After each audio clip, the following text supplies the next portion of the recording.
साथियों, जैसा कि आप जानते हैं, देश एक बड़े राजनीतिक संकट के दौर से गुजर रहा है। राइट टू वोट पर, वोट देने के अधिकार पर एक बड़ा ही हमले बिहार में हो रहे हैं। जिस मतदाता सूची को ये गलत कह रहे हैं, जिसके पुनरीक्षण की बात करते हैं, ये मतदाता सूची से ही लोकसभा का चुनाव हुआ।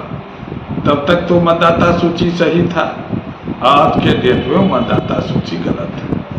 ये पूरे रूप से बिहार की राजनीति को दिशाविहीन करना चाहते हैं। इलेक्शन कमीशन को सुनने के लिए तैयार नहीं।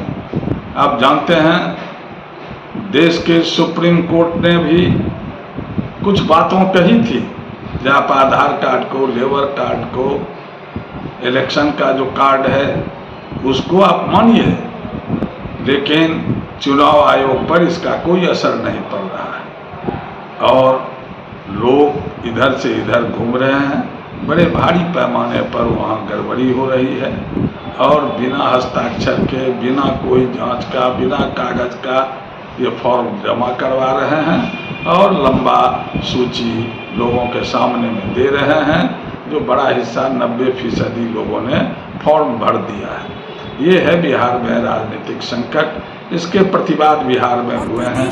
चुनाव आयोग को डेलीगेशन दी गई है और कई बार बिहार की जनता ने संघर्ष किया है, सड़क पर उतरा है, लेकिन इलेक्शन कमीशन को इससे कोई मतलब नहीं है और वो कुछ सुधार करने के लिए, लोगों की बात मानने के लिए तैयार नहीं है। आप जानते हैं, जो अभी महाराष्ट्र में सरकार का आप विरोध करें तो एक कानून बन रहा है।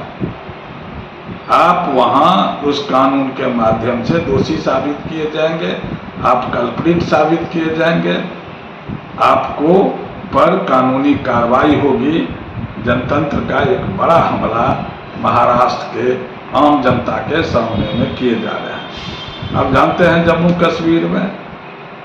कश्मीर में राजा के खिलाफ जो शहादत हुई, कुर्बानी हुई, 22 लोग मारे गए, वो जा रहे थे पुष्पांजलि करने।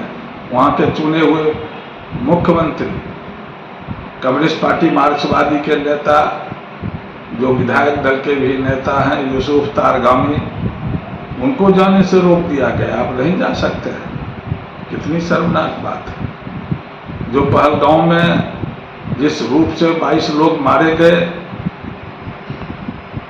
इनको क्या पश्चाताप है?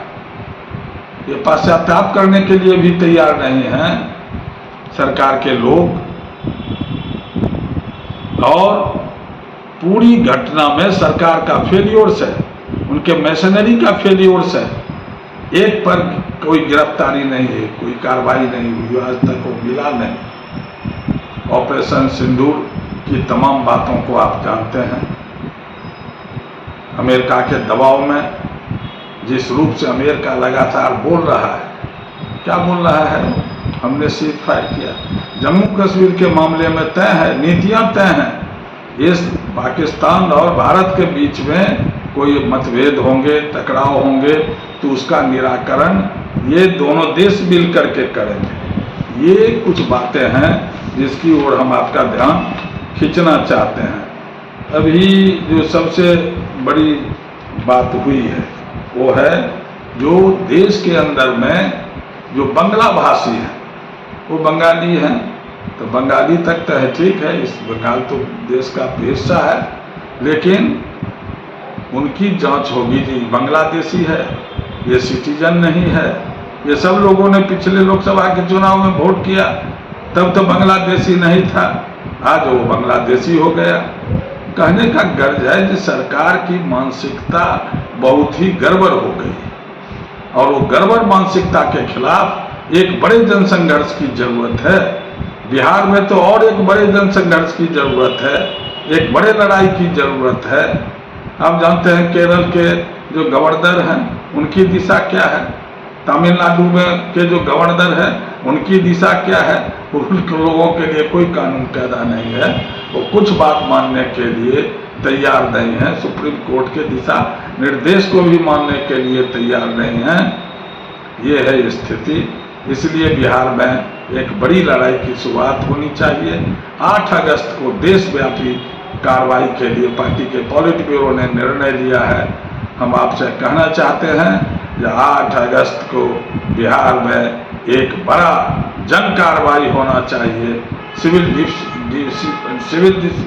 की ओर भी अगर जाना पड़े तो हम लोगों को जाना चाहिए।